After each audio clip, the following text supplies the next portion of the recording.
Buen día, comunidad. Hoy tenemos la grata compañía de Francisco Jacome García, quien es un especialista en la poesía decimonónica, es decir, la poesía escrita en el siglo XIX, y él principalmente se ha enfocado a estudiar la poesía escrita en Jalapa, Veracruz. Justamente el día de hoy nos honra con su presencia con la presentación o la plática, la charla sobre precisamente la poesía escrita en Veracruz en el siglo XIX y su relación con la Ciudad de México. Pero bueno, antes de cederle la palabra, pues te agradezco infinitamente, Francisco, tu presencia aquí en el Colegio de Bachilleres Plantelo Aragón. Muchísimas gracias. Y ahora sí, sin más preámbulo, te cedo la palabra. Bueno, hola a todos y todas, a la gente que está alrededor escuchando y a los expositores que están aquí. Es un gusto para mí venir aquí para platicar con ustedes acerca de una investigación que vengo realizando desde hace aproximadamente 3 años. Y tiene mucho sentido que venga a un bachiller a hablar de esto, porque justo voy a hablar de 2 grupos de escritores mexicanos que desde los 16, 15 años comenzaron a escribir, crearon sus grupos y eventualmente llegaron a ser señores y se unificaron aquí en la Ciudad de México. Entonces, pues bueno, voy a platicar, como les dije, de 2 grupos. Uno llamado Los Muchachos de Letrán o el Colegio de Letrán, que fue aquí en la Ciudad de México, y otro grupo que existió en la ciudad de Jalapa, en Veracruz, en 1871, llamado La Bohemia Jalapeña. Entonces, bueno, para hablar un poco del contexto de la creación de la literatura mexicana como pues la podremos conocer o entender, tendríamos que regresar al siglo XIX y llegar específicamente al año de 1834, donde pues aquí en la Ciudad de México un señor llamado Guillermo Prieto, que en ese momento era pues un joven de 15 años, 16 años aproximadamente, junto con otros 3 escritores formaron un pequeño grupo y con el cual podría decirse que nació la literatura mexicana, en un cuartito de una biblioteca, de un colegio abandonado en la Ciudad de México. Fue ahí donde nació este grupo. Y bueno, este grupito de jóvenes, pues trataron y se esforzaron por crear una identidad nacional a partir de pues, la poesía, a partir de la novela, y sobre todo pues a partir de emular pues los cánones franceses y europeos que en ese momento pues tenían ellos acceso. Y bueno, también este grupo pues fueron los primeros que empezaron a publicar en periódicos de la época. Sobre todo pues empezaron a escribir en favor o en pro de la independencia de México. Uno de sus ¿cómo se dice? Maestros fue Quintana Roo. Entonces pues tenían mucho pues ese sentido patriótico en sus letras, y fueron 40 años después cuando en 1871 en la ciudad de Jalapa, Veracruz, se formó un grupo. Para ese momento, para 1871, los jóvenes del Colegio de Letrán ya eran pilares de la literatura nacional, ya eran referentes de la escritura mexicana en el siglo XIX. Pero fue en 1871 cuando un grupo de 8 jóvenes de entre 17 y 30 años de edad se reunieron para publicar un periódico literario, el cual se llamaba La Bohemia Jalapeña. Aquí hay varias cosas importantes a rescatar. México y la historia nacional pues ha sido muy centralizada a lo largo de los años y desconocemos lo que ha pasado en provincia. Y la ciudad de Jalapa es una ciudad con un gran peso en la historia nacional, porque ahí sucedieron varias cosas por primera vez y que lamentablemente pues no se conocen. Y en este grupo perteneció una escritora llamada María del Carmen Cortés y Santa Anna. Ella fue nieta del expresidente de México, Antonio López de Santana. Esta escritora publicó en 1866 un poemario llamado Ensayos Poéticos dedicados a las bellas jalapeñas. En este poemario ella pues bueno publica sus textos adulando la belleza femenina, y sobre todo pues tenía como pues ciertas relaciones más o menos apasionadas pues con otras mujeres de la ciudad de Jalapa, y además también publicó en ese mismo poemario una obra teatral llamada Escenas Mexicanas. Este poemario, de acuerdo a las investigaciones realizadas por mí y otros catedráticos como la doctora Leticia Romero Chumacero y el doctor Ángel José Fernández de la Universidad Veracruzana, este libro podría ser considerado como el primer libro publicado por una mujer en México independiente, pues, y se publicó allá en Jalapa en el año de 1866. Esta escritora también podría tener el logro de haber sido también la primera dramaturga veracruzana en haber sido publicada, y también la primera mexicana en publicar una novela entre dos pastas.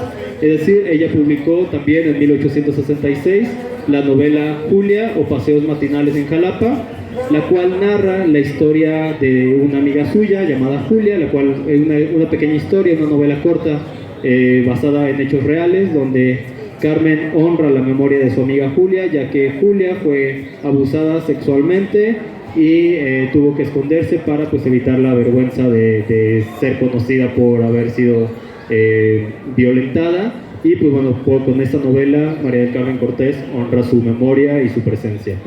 Este grupo también tuvo otros integrantes. Por el lado de las mujeres, Josefina Pérez Silva, su nombre de casada, Josefina Pérez de García Torres, quien también fue la primera mujer en ser admitida en el Liceo Hidalgo en 1874. Ella fue parte del primer homenaje que se le hace a Sor Juana Inés de la Cruz en el siglo XIX, y que este homenaje justo podría ser también considerado como la primera celebración en honor a Sor Juana Inés de la Cruz, justo también pues en este rescate por redescubrir la literatura nacional. Otra de las mujeres encargadas de la Bohemia jalapeña, Clotilde Zárate Ferrar, quien bueno, ella también fue una de las primeras mujeres en ser publicadas en Veracruz, un periódico de la Ciudad de México del siglo XIX, la cataloga como una de las pilares de la poesía veracruzana. Y ¿qué otra? María Herrera. María Herrera fue también una de las primeras profesoras que llegaron desde Chihuahua, llegó de Chihuahua a la ciudad de Jalapa, donde pues ella empezó a publicar sus textos, y además comenzó sus labores como una docente. Entonces, tanto Clotilde Zárate como María Herrera en Veracruz podrían ser también consideradas como las primeras docentes y las primeras fundadoras de colegios para mujeres, sobre todo en el siglo XIX en Veracruz. Por otro lado, del lado de los hombres, Ricardo Domínguez fue otro de los integrantes de la Bohemia jalapeña, el cual tuvo gran presencia tanto en la Ciudad de México como en la ciudad de Jalapa. Sus textos, sobre todo sus poemarios y sus textos de relatos, fueron lecturas obligadas para las instituciones para niños aquí en la Ciudad de México y en Veracruz también. Y por el lado de los demás, pues bueno, Pedro Guerra, que era un escritor religioso específicamente, Daniel Díaz Casas, quien fue primo de Salvador Díaz Mirón, que también fue un importante escritor en Veracruz, y quien fue Daniel Díaz Casas también tuvo una relación muy importante con Francisco I. Madero, porque Daniel Díaz Casas le conseguía libros con sentido espiritista y esotérico para la biblioteca personal de Francisco I. Madero. Y finalmente otro de los integrantes de la Bohemia, quien fue Vicente R. Casas, quien fue alcalde de la ciudad de Jalapa y quien además también pues tuvo gran presencia en la ciudad de Jalapa y en la Ciudad de México. Este grupo de la Bohemia jalapeña en algún momento emigró para la Ciudad de México. Esto con el fin pues de ser publicado, de querer pertenecer también pues a las grandes asociaciones literarias que pues había en la Ciudad de México, como la Concordia, la Nezahualcóyotl, el Liceo Hidalgo y demás asociaciones literarias que pues se fueron creando justamente por jóvenes que pues tenían como un sentido pues experimentar en la literatura y poder crear pues un estilo propio de aquellos, ¿no? Podría ser que pertenecían a ciertas asociaciones, pero eventualmente iban creando otras asociaciones referente pues a sus gustos personales y pues poco a poco se fueron consumando como pues el Parnaso mexicano que actualmente conocemos, de donde pertenecieron pues Ignacio Manuel Altamirano, Guillermo Prieto, Ignacio Ramírez y demás señores que conocemos, pero que pues de cierta forma hubo muchos escritores de provincia que llegaron a la Ciudad de México para poder ser publicados y para poder tener un lugar en las letras mexicanas. Sin embargo, pues, como lo decía en un principio, la historia ha sido muy centralista y pocas veces sabemos de otros escritores que, pues, de cierta forma también pertenecieron, pues, a los grandes cánones, a las grandes asociaciones y que tienen que regresar a ser considerados como parte del Parnaso mexicano. De esta parte de la Bohemia jalapeña, este grupo de escritores tenían 3 temas en común, los cuales se ven claramente en su obra poética. Uno, pues es el sentido religioso, ¿no? Pues siglo XIX, la religión católica tiene como pues, su máximo apogeo, entonces por medio de la poesía, ellos pues escriben pues en honor a los dogmas católicos, Virgen María, Jesucristo, Dios creador del universo. Y ese por un lado. Por otro lado, pues está la poesía en un sentido de pues amoroso, en la época del romanticismo, en un sentido de cortejo, en el cual pues varios de los exponentes que les acabo de mencionar usan la poesía por medio de pues del cortejo romántico, de la idealización del amor romántico.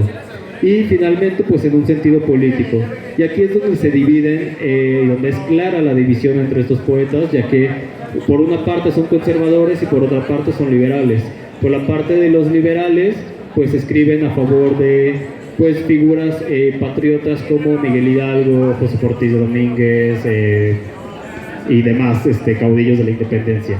Y por el lado de los conservadores, por ejemplo María del Carmen Cortés, escribe en favor de Maximiliano y Carlota. Tiene varios poemas dedicados a Carlota sobre todo, y donde pues se nota pues su interés y su ser partidario pues con la corona de la monarquía. Y es curioso porque entre liberales sí localicé textos entre ellos, cartas entre ellos, poemas que se dedican entre ellos, pero no de conservadores hacia los liberales. Entonces desde ahí ya también me atrevo a suponer que pues ya había cierto pues desapego y podrían pertenecer al mismo grupo de poetas, pero el hecho de no compartir ideologías políticas pues hacía que posiblemente pues no fueran amigos como tal, pero que sí formaran parte de pues estos grupos de la ciudad de Jalapa. Como lo mencioné, este grupo nació en 1871 y como era siglo XIX y las condiciones de salud pues no eran las mejores, pues eventualmente se fueron muriendo. María del Carmen Cortés fue la primera en morir a los 31 años de edad, dejando toda parte de su obra, novela, dramaturgia, poesía, y con todos los logros que les acabo de mencionar. Josefina Pérez a los 42, María Herrera a los 30, y pues así se fueron muriendo. La tasa de mortalidad pues era como a los 40 años. Sin embargo, este grupo de poetas de la Bohemia siguió hasta aproximadamente 15 años más. Y ese es Vicente Recasas, quien es el último perteneciente desde su origen hasta pues el final, donde pues por el momento no se ha localizado dónde termina definitivamente la Bohemia jalapeña, pero 10 años más tarde todavía se menciona en algún periódico donde Vicente Recasas sigue siendo parte de este periódico literario y parte de esta asociación. Cabe mencionar que, por ejemplo, les mencioné algunos nombres de mujeres, lo cual pues es raro, porque pues las mujeres de cierta forma no podían acceder a una educación y sobre todo literaria.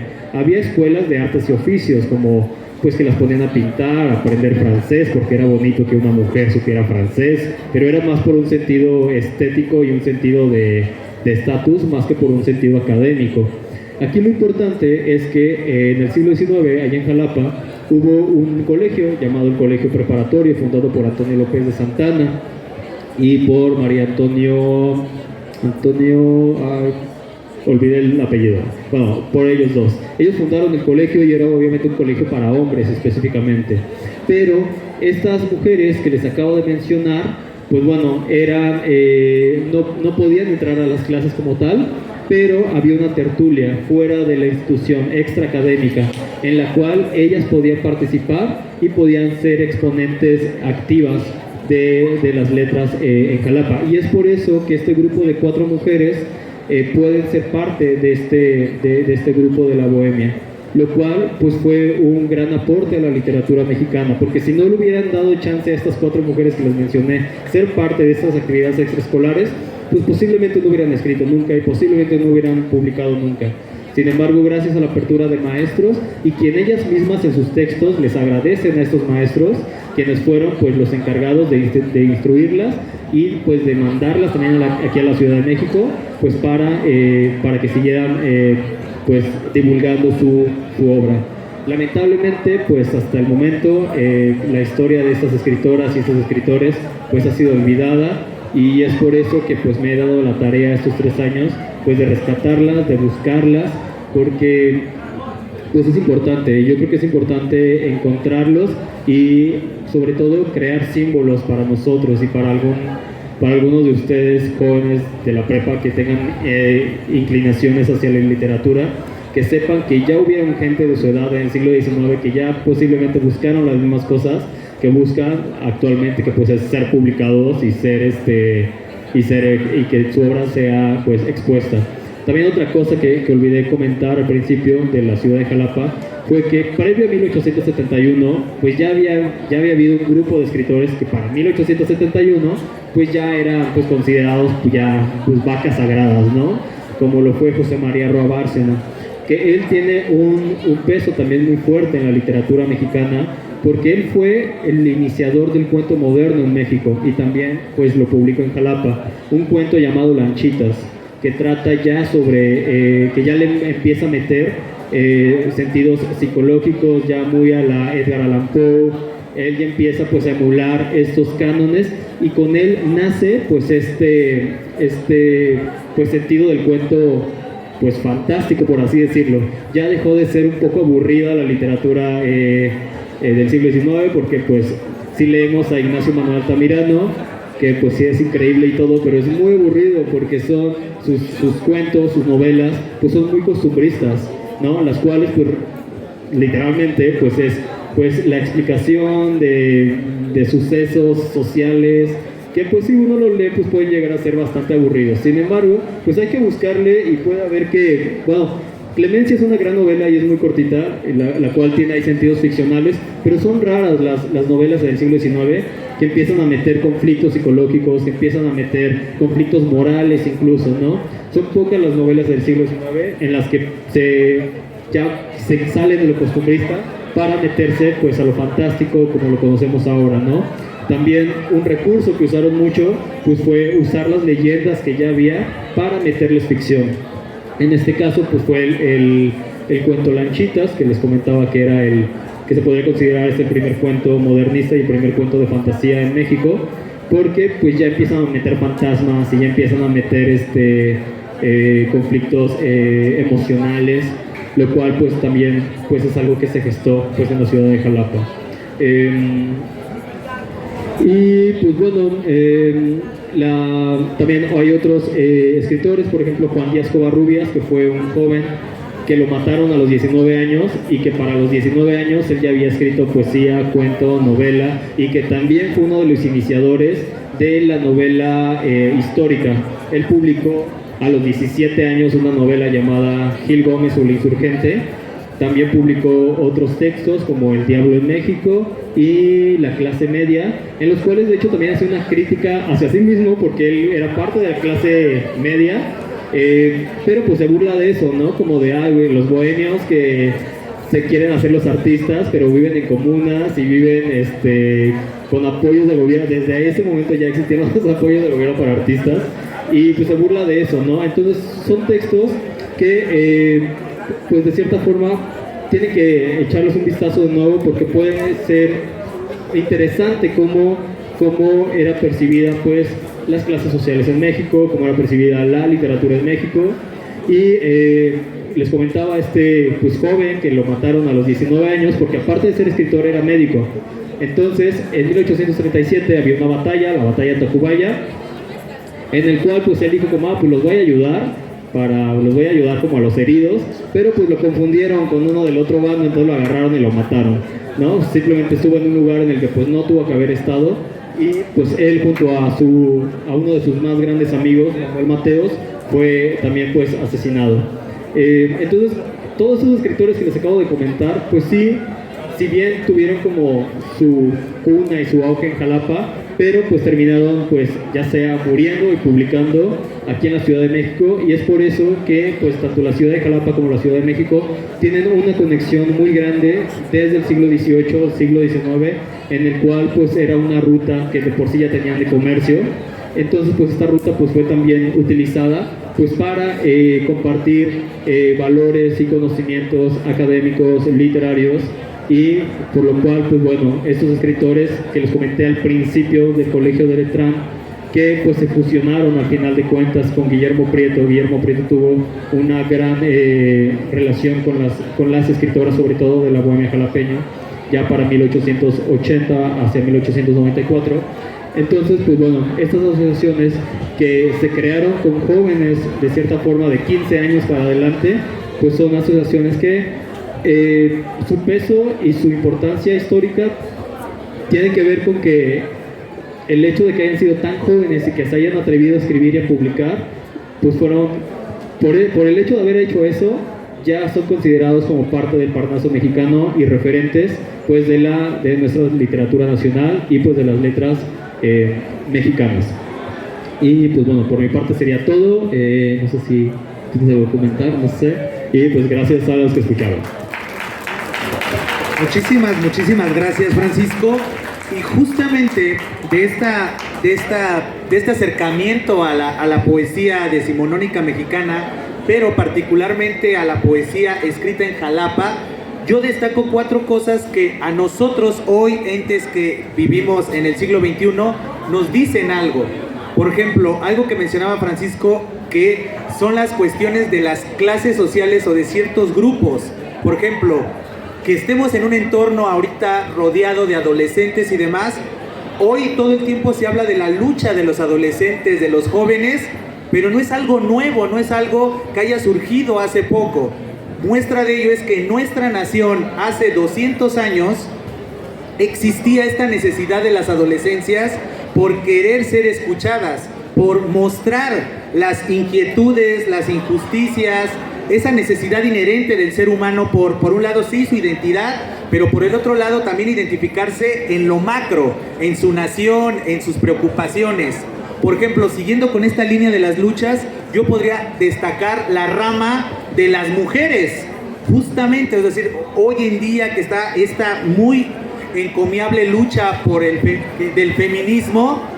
Hace 200 años también las mujeres agarraban la batuta, que en el caso de hace 200 años era el arte, y agarrar el arte como esta antorcha, haciendo una analogía, para hacer ver el camino oscuro, que sí era posible que una mujer pudiera hacer las mismas acciones que un hombre, por decirlo así, o que tuviera las mismas oportunidades. Entonces esa rama, por un lado de la adolescencia, por otro lado de las mujeres, pero también otro gremio, ya que estamos cerca del mes del orgullo LGTB y más, justamente este dato que nos menciona Francisco sobre algunas poetas que tenían relaciones no tan explícitamente lésbicas, porque obviamente en la época pues existía este prejuicio y estos señalamientos y demás, pero que si uno lee con detenimiento sus obras, uno analiza estas tertulias literarias o esta bohemia,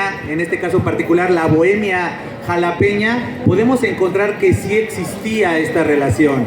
Y alguna vez yo platicando hace unos meses con Francisco, hablando de este personaje, ¿no?, de este gran autor, autor de la novela Gil Gómez, El Insurgente, ¿no? Si uno también lee la poesía, ve que también hay estos guiños, ¿no?, sobre el amor homosexual, pero que obviamente producto de la censura y del señalamiento social que había en la época, que en muchos momentos hoy, 2 siglos después, sigue habiendo estos señalamientos, estas mofas, estas burlas, pero si uno lee las obras de estas poetas y de estos poetas, podía encontrar ese amor, algo sí tan característico también del romanticismo. Hoy que estamos nosotros en el Colegio de Bachilleres hablando justamente, estamos rodeados del romanticismo. Hace unas cuantas semanas, basados en nuestros programas de estudio, hablábamos del romanticismo, pero el romanticismo no solo era el amor y la cursilería y demás, sino también era señalar las emociones hacia cualquier entidad, y las emociones no solamente amorosas, sino también las relacionadas con el terror. Por ejemplo, este relato de Roa Bastos, que retomaba a grandes autores como Edgar Allan Poe y otros autores que iban adentrándonos poco a poco a lo que hoy conocemos como el terror. Entonces, estas aristas de la bohemia jalapeña, y que se ve reflejada también en la lírica y en la literatura decimonónica mexicana, creo que es algo encomiable, porque nos puede decir a nosotros, entes del siglo XX, del siglo XXI, según la época en donde hayamos nacido, nos puede decir que sí se puede. Precisamente algo que mencionaba Francisco al inicio de su charla era eso, que los adolescentes pueden usar los canales de comunicación de su preferencia para hacer saber sus inquietudes, sus necesidades, sus deseos, sus sentimientos. Hoy tal vez no es la poesía, tal vez es el TikTok, tal vez son las redes sociales, etcétera, etcétera, etcétera. Pero lo importante es que el ser adolescente no debe significar el quedarse callado. Muchas veces hay ese prejuicio o ese tópico de callar a los niños, ¿no? De tú no sabes, y muchas veces se sigue teniendo repercusión con los adolescentes, de tú qué sabes, tú no has vivido. Y tenemos ejemplos en nuestra nación donde los adolescentes pueden tomar, metafóricamente hablando, el micrófono, justo como lo estoy haciendo yo en estos momentos, y decir algo encomiable, y decir algo trascendente. Entonces, justamente este grupo de la bohemia jalapeña puede ser un ejemplo de lo de hoy en día. Hoy se pueden crear grupos en redes sociales, no es obligatorio convivir en el mismo lugar como sí ocurría con la bohemia mexicana, o con estos grupos, o con estas tertulias que tenían lugar hace poco menos o poco más de 200 años en muchos lugares. Nosotros no podíamos entender la independencia de México, que tanto veneramos en septiembre y nos pintamos la cara tricolor y demás, pero no podemos entender precisamente un suceso tan importante que le da nombre e identidad a nuestra nación sin estas tertulias, sin estas reuniones. Pero no todo tiene que ser simple y llanamente político, que esa es otra de las aristas que yo destaco de la charla de Francisco Jácome, la relación entre el arte y la sociedad, y entendida la sociedad como usos y costumbres, un poco como esta literatura de Ignacio Manuel Altamirano, de la comida y las convivencias familiares, pero también desde la arista de lo político, que muchos políticos tuvieran relación a su vez con el arte, ya sea porque encomendaba a sus hijos a estudiar y demás, o ellos mismos daban ciertas facilidades, o a su vez ellos mismos, ellas mismas eran representantes del arte. Entonces, justamente charlas como las de hoy, yo espero que incentiven a la comunidad, en este caso la comunidad escolar, pero también sería una inspiración, una reflexión como nosotros como sociedad. ¿Qué batuta tomamos? ¿Qué canal de comunicación o qué hacemos con los canales de comunicación que tenemos? Porque, insisto, la tradición nos ha mostrado, nosotros en nuestras clases, ya sea de literatura o las clases de historia, muchas veces nada más vemos el nombre de la persona y lo encasillamos en un concepto o en unos datos biográficos y punto. Pero la realidad es que cuando nos aproximamos al contexto, descubrimos que el arte, la política y la vida cotidiana están más relacionadas que lo que nosotros podríamos pensar. Muchas veces ponemos en un pedestal al artista y pensamos que está distante de nosotros, y es todo lo contrario. El buen artista es aquel que se apropia de la cotidianidad, la vuelve bella y la plasma en su obra, y después se la regresa a la misma población, al mismo gremio citadino, al mismo gremio rural, porque si estamos hablando de Jalapa y demás, tal vez no era la gran ciudad como la Ciudad de México, como también bien mencionó Francisco, que todo se centralizaba, ¿no? Todo era Ciudad de México y los grandes documentos y los grandes sucesos. pero también en la periferia hay. Y un ejemplo somos nosotros. Justamente muchos de nosotros que no vivimos en la Ciudad de México, sino en el área conurbada, muchas veces nos sentimos relegados, nos sentimos apartados porque no somos parte de la capital. Entonces, tomar conciencia de que sí se puede. Un ejemplo lo tenemos vivamente, no solo con la Bohemia Jalapeña, sino incluso con nuestro mismo invitado. Nuestro invitado no es de aquí de la metrópoli, no es de la Ciudad de México, pero justamente se acerca a nosotros para mostrarnos que una voz debe de ser escuchada sin prejuicios y dándole la oportunidad. ¿Por qué? Porque todo discurso precisamente tiene ese valor. Ese valor puede ser ese valor artístico o puede ser un valor de comunicación, un valor político, un valor social.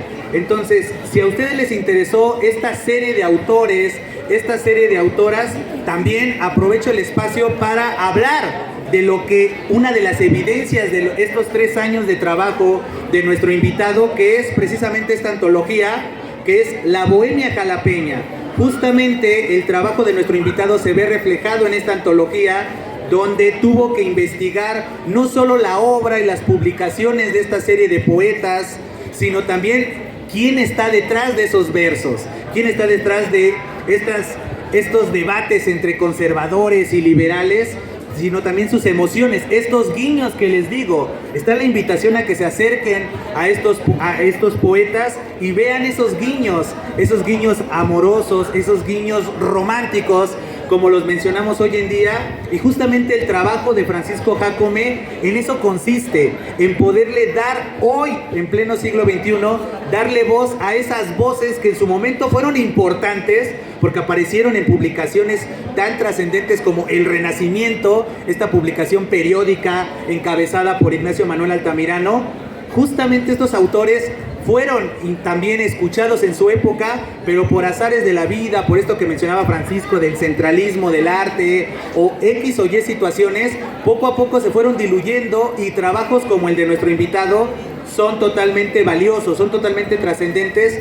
Por esta razón artística, hablando desde una perspectiva filológica, es valioso volver a retomar a estos autores, a estas autoras, pero también a nosotros, más allá de mexicanos, sino ustedes que son adolescentes, que tienen esa bendición de la adolescencia, ver que en nuestro país tenemos autores y autoras que a su edad, justamente hace 200 años, tomaron los medios que estaban a su alcance, que insisto, hoy pueden ser las redes sociales, pueden ser espacios como la escuela, las instituciones, y justamente hacer saber las inquietudes, las necesidades, las percepciones. Toda voz debe de ser escuchada, pero para que una voz pueda ser escuchada, primero debe de ser emitida. Entonces, justamente la Bohemia Jalapeña es un ejemplo de personas que se arriesgaron, que dieron ese paso de usar los medios, usar los canales de la época para poder establecer su comunicación y poder hacer sus denuncias, sus referencias. Entonces, Francisco, pues infinitas gracias por aceptar la invitación a esta primera feria del libro del Colegio de Bachilleres Plantel de Aragón, y sobre todo, ¿no? Infinitas gracias por trabajos como este, ¿no? Que justamente le dan voz a personajes que, insisto, por X o Y razón no aparecen en las grandes antologías, etcétera, pero que ahora sí tenemos una antología como la que les estoy mostrando de La Bohemia Jalapeña. Entonces, infinitas gracias, Francisco, y no sé si quisieras agregar algo, invitar a la gente a que esté al pendiente de tus publicaciones, de tu investigación, de tu obra de teatro que también está relacionada con esta investigación que has hecho. No sé si quieres agregar algo más, Francisco. ¿Sí? Bueno, pues gracias a Leonel por la invitación. Es un gusto para mí siempre hablar sobre esta investigación que estoy realizando. Justo en pandemia, en 2020, hice un podcast donde hablo sobre cada uno de esos autores y autoras, el cual está en Spotify como Estación 19. Aquí pueden encontrar los capítulos. Si no se quieren echar el libro, lo pueden escuchar por medio de Spotify. Estación 19, así se llama el podcast, donde pues también hablo sobre todos los temas que hablé ahorita y específicamente sobre cada uno de estos escritores y escritoras. Y pues nada, muchas gracias. Gracias, infinitas gracias.